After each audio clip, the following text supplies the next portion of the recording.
Good morning, good afternoon, good evening, or as we like to say here at Shady Acres Woodshop, howdy! Today I have a piece of fogwood.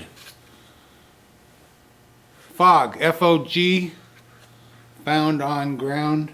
This was sent to me by viewer and frequent contributor Tuffy Marginez. Jeff is a machinist, and he likes to hike around his neighborhood. And he said he passed this piece of wood many times, and finally took it home and hand sawed the backside, because he likes hand sawing. Okay, Jeff. And then he put it on his vertical mill and planed the top side so that it's parallel with the bottom. Pretty cool. Pretty cool. I'm really excited for this piece of wood. Jeff doesn't know what it is, and that's why it's fogwood. And I sure don't know what it is. Maybe you guys have an idea. It's relatively heavy, beautiful bark. Beautiful bark. I'm so looking forward to cutting into this and seeing what we can come up with. I balanced my piece, and this is where I found the center to be. So I'm going to drill a 5/16 inch hole in here. We're going to mount it up on the woodworm screw right over here on the lathe, and we're going to get to turning. Stand by.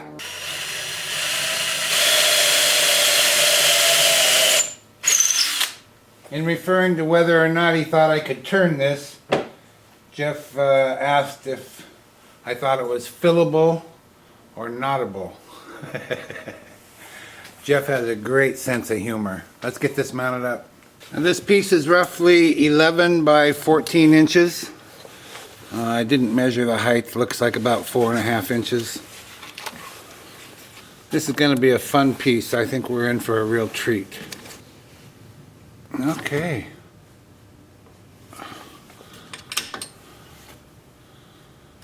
See how balanced we got it. Seems to be pretty good. Alright, I'm going to bring up the tailstock, get my mask and face shield on, sharpen up my 5/8 inch bowl gouge, and we're going to get to making some wonderful turning out of this piece of wood from Jeff. You can see some glue squeeze out right here. There was a little bit of a split, and this part here kind of wiggled a little. So I put some carpenter's glue in that crack and clamped it down, let it set for a couple days. So it's stable, but that's why you see yellow there. That's just dried glue. And wouldn't you know, I brought up my tailstock and it centers right on this bark inclusion. So it's kind of soft right there. And then the bark inclusion comes out here a ways. Well, of course, all the way out here. So I'm a little concerned about getting stable wood for a tenon, but we're going to do it. So we'll just work it out as we go. Because Jeff did such a nice job of sawing and machining, this piece is really in balance, and I'm able to turn it 1,000 RPM. I'm just never able to do that with a piece like this, so that's pretty cool. What I'm going to do is come in here from the edge, from the outside edge, all the way in to the center. I'm going to create a 3 1/8 inch tenon in here for my larger chuck jaws, and we'll go from there. I don't want to waste away any of this wood that I don't have to. I don't intend to touch the outside edge. What a beautiful piece of wood.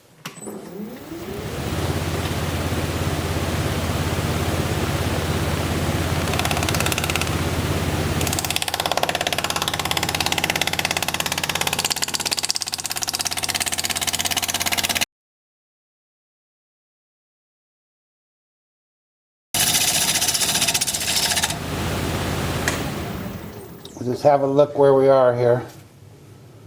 You see I'm making a base for it to sit on and leaving room for the tenon.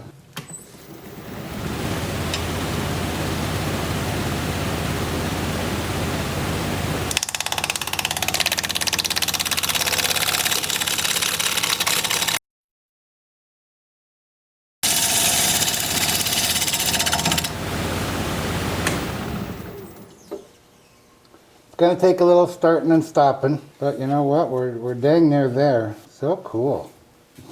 Beautiful, beautiful wood.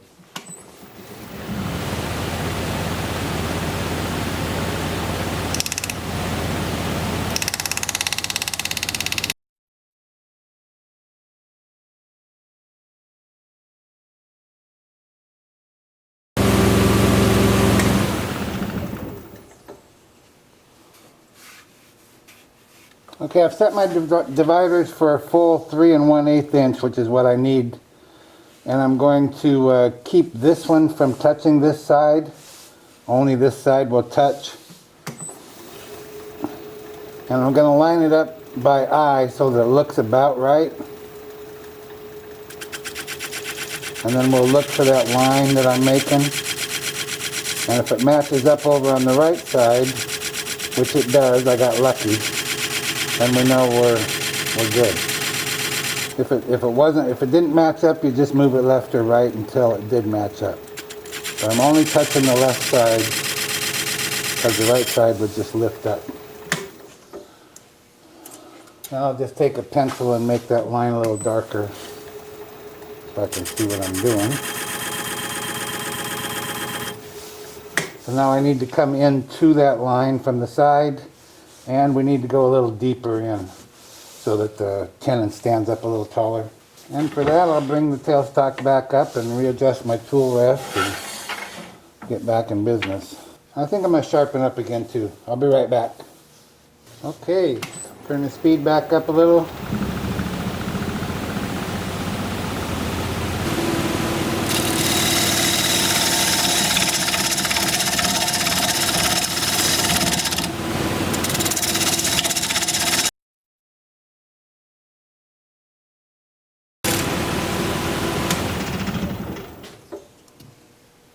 Now I need to get my diamond point tool and square up the sides of this tenon.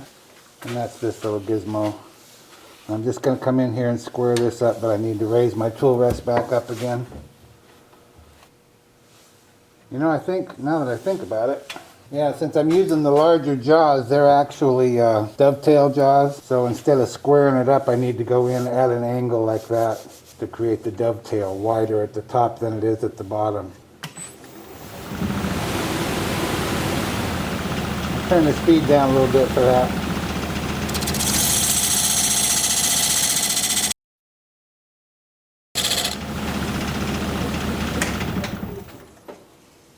I think that's going to do, and the only bad part is right here. It's the only bad part of the tenon.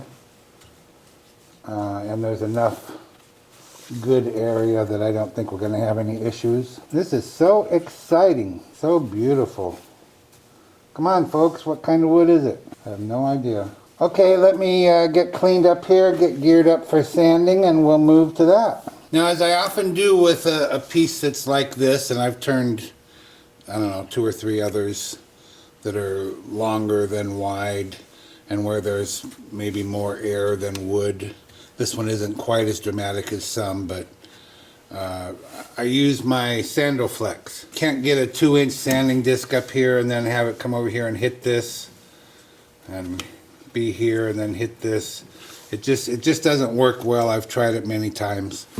So I'm going to use my 2-inch or my Sandoflex. Let me show you how that's going to work as soon as I get a mask on here. Going to have the piece rotating at about 400 RPM.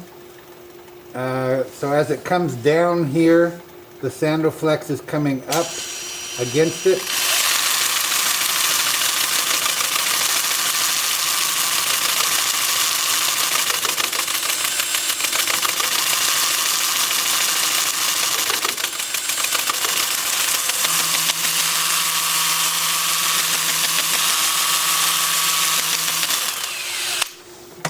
And then occasionally, depending on where or why, I'll just hold it still.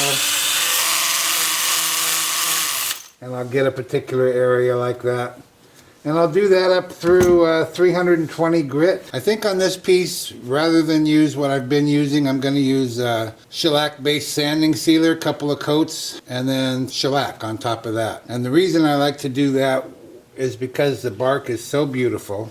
And the shellac just brings out the bark and makes it contrast with the light colored wood. And it's just exceptional. You'll see as we go along. So I'll be sanding on this for probably a while, maybe as much as 2 hours. And I'll bring you back when it's time to put that sanding sealer on. Well, I'm not going to lie to you. Sanding was a chore. It took me quite a little while. I think closer to 3 hours. But it's done now, at least on the bottom. Still got the top to go, of course. But this is just going to be so beautiful.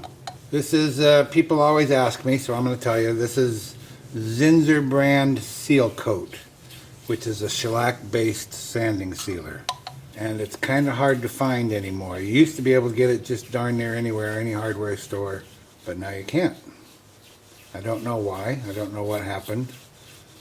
It's an excellent product, and one really good part about it is you can put almost any finish over it. This is just so beautiful. I'm so fortunate. Tuffy Marginez, thank you so kindly for sending this to me, for finding it, just for finding it and picking it up and bringing it home. Wow. This is the kind of thing I would have skipped over in my earlier days. You know, what could you possibly do with that? Well, this is not my earlier days, and I know exactly what to do with it. Boy, is this ever not my earlier days. Age will sneak up on you. Do what you can while you can, I'm telling you. I'm real curious if somebody can tell me what kind of wood this is. I'm thinking maybe a nut, some kind of nut wood. I don't think it's fruit wood, maybe. I think it's some kind of a nut. I don't even know why I think that. So this will have to set up for a while. It's springtime, but that doesn't make it warm. Well, it's 50 degrees in the shop here, probably a little warmer outside, maybe 54. So I'll use these, I guess they're nylon, I don't know what they are. But that's what I'm going to use to abrade between finishes. And like I say, I'll put on at least 2 coats of this sanding sealer. And I'll wipe this down with a rag as soon as I get it all on here. Try and catch any runs that might be present. I'm just going to wet my nice fresh rag here with the remaining part, just so it won't drag on the part I've just brushed on, and just kind of wipe it away and try and do away with any possible runs or whatever. I'm so anxious to get to cutting into the top, but that's a ways away. A few more coats, and then a few coats of shellac over that. Okay, so that's what I'm going to be doing for the next 2-3 hours, and I'll bring you back when it's time to turn this around and start working on the bowl part. Don't go anywhere. I'm just changing over to my chuck with the larger jaws on it. Very happy with how the bottom turned out. It's got 3 coats of sanding sealer and 2 coats of shellac on it, and I may put a 3rd coat on as I put shellac on the top side. When you make your tenon size, you want full coverage. You don't want this thing open a lot. Now, I cannot say that I do that all the time. I wish I could, but I can't. I aim for it, but I miss a lot. So I'm just going to tighten that slightly, and then I'm going to bring up my tailstock and apply some pressure from the live center to push that tenon into the jaws, and then tighten up the jaws. You see that crack right there? You want that as near closed as possible without being completely closed. And it looks like I'm about a 32nd of an inch. So we can trust that. It's not going to come flying out of there. I don't know how big I'm going to make this bowl. This comes way out here. I may not necessarily come all the way out here. I might stop in this area. I don't know what I'll do with this, but we'll just figure it out as we go. If I come all the way out here, I'm going to run right off the edge at this point. So I'm just going to kind of sneak up on this edge. I'll just be working in the middle here for a while and just see what happens over here and out here. And we'll take it from there. Going to be turning at 1,000 RPM, mask and face shield on, 5/8 inch bowl gouge.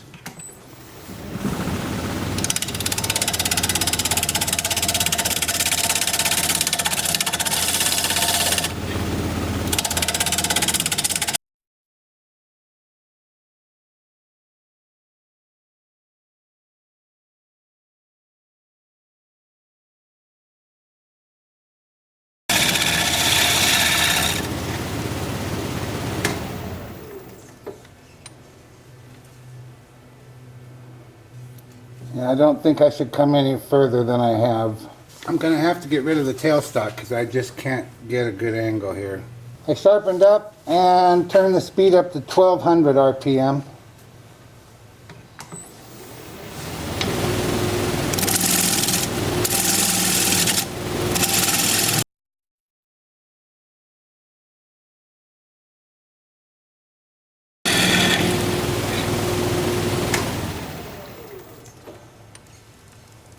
I'm going to work on this edge. I'm going to try and kind of bevel it in.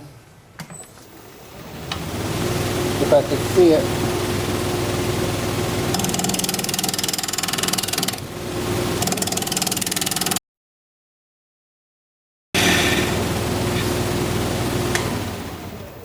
I think that got it. Yep, that's good. Doesn't quite look like a bowl yet, but we're not quite done either.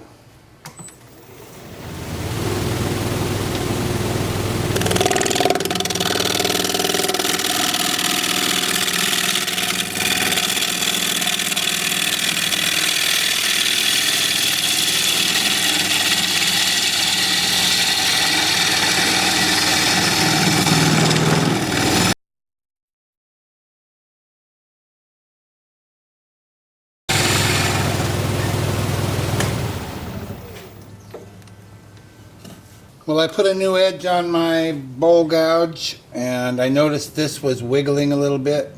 So I put some CA, there's kind of a crack in here. Not very big, it wasn't wiggling much, but it was wiggling. And now it's not. And the same thing over here, this was wiggling, and now it's not. And over here, in that crack that goes all the way around, I filled that with CA as well. So let me get my mask and face shield back on and we'll get back to it. Still at 1200 RPM.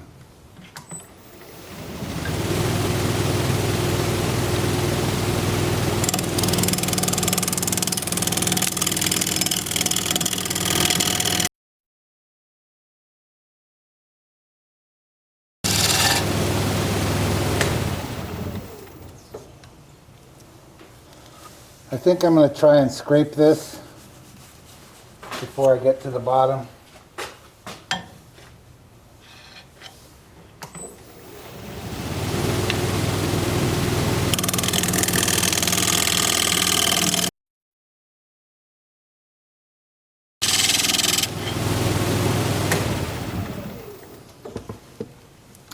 I'm not a fan of using the scraper if I don't have to, but sometimes I just have to. Yeah, that's a big improvement.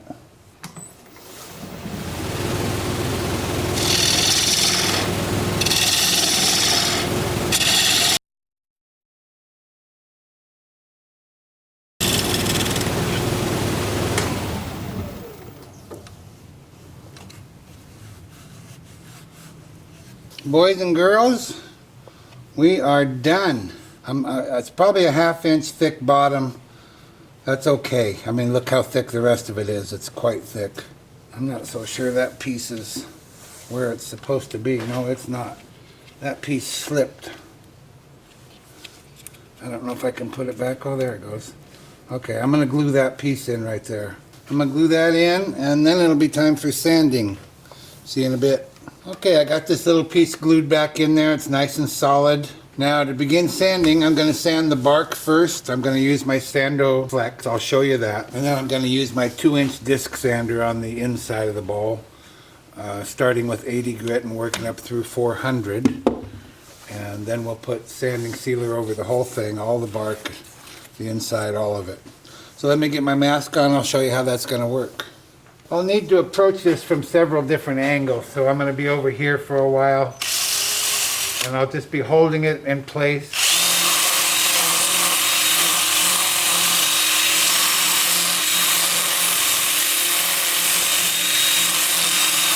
And then when I finish that, I'll stand this way and work it. It'll be like going backwards.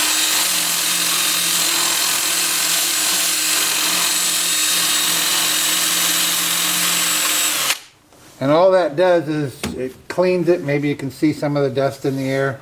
It cleans it and smooths it so that there's no rough spots, but it doesn't really change the overall look of the bark. It's a wonderful, wonderful tool. And then I'll spin it up here probably about 400 RPM. Maybe about 450 because of so many gaps. And this is kind of tricky. Just have to be gentle. Just have to find that edge just by feel. Can't really see it that well.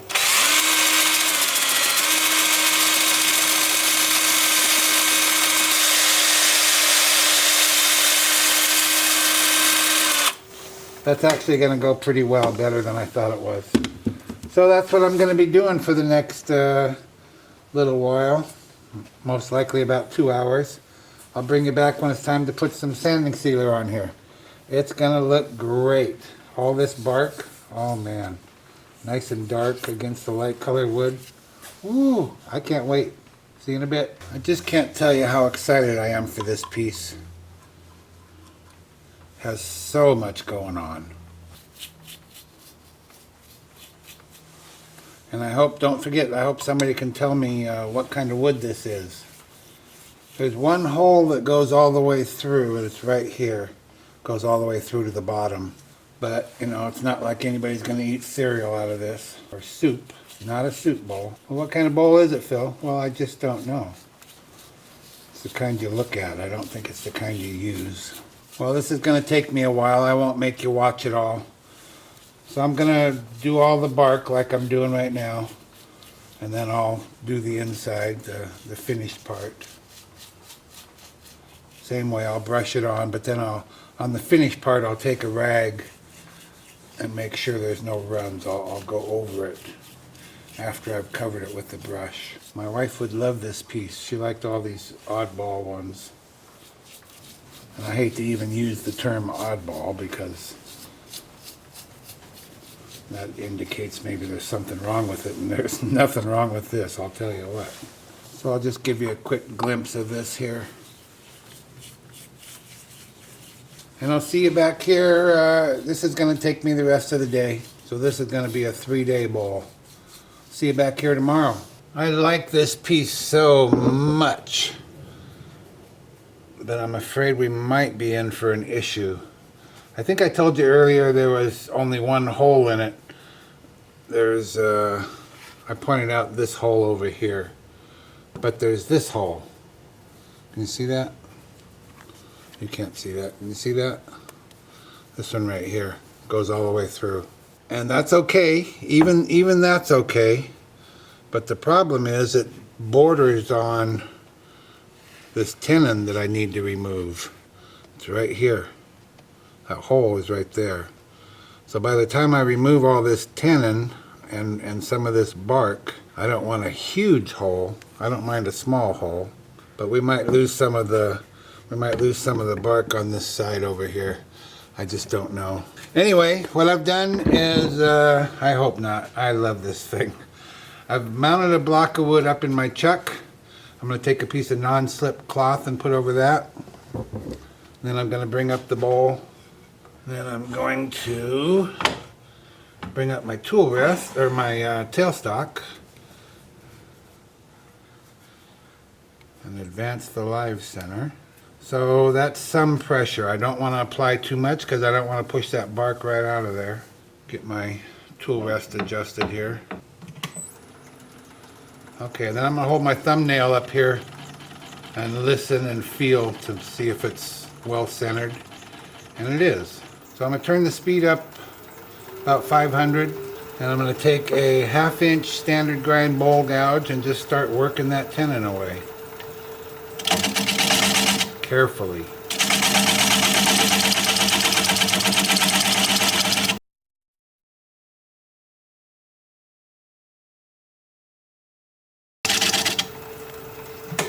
I want to check for clearance. Yeah, I'm good. I'm gonna leave this center part, this 3-inch diameter right here, and I might not finish removing this the way I normally do. Boy, it's a lot of area to sand down, but I just can't have this breaking loose when I don't expect it to.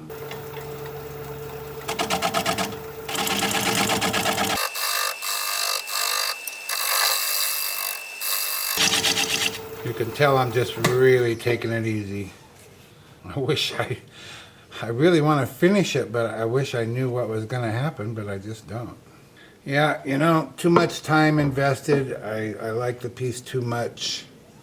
I'm just going to take it off the lathe, take it over to my workbench, sand down this whole center part that's sticking up here, and then sand the whole 3-inch area. Sign it and put a finish on it and call it good. It's just not worth it to screw it up, you know what I mean?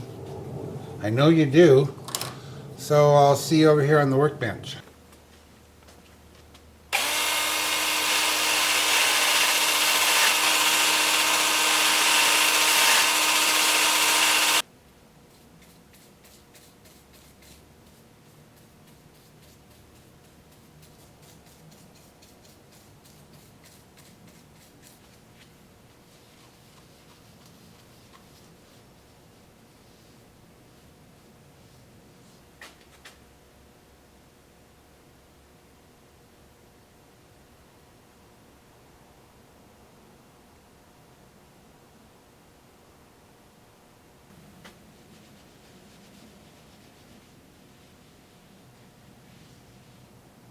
It's done.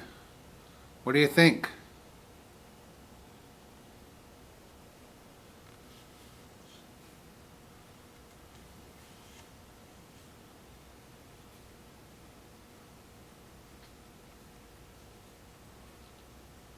You think that's the front, or is that the back?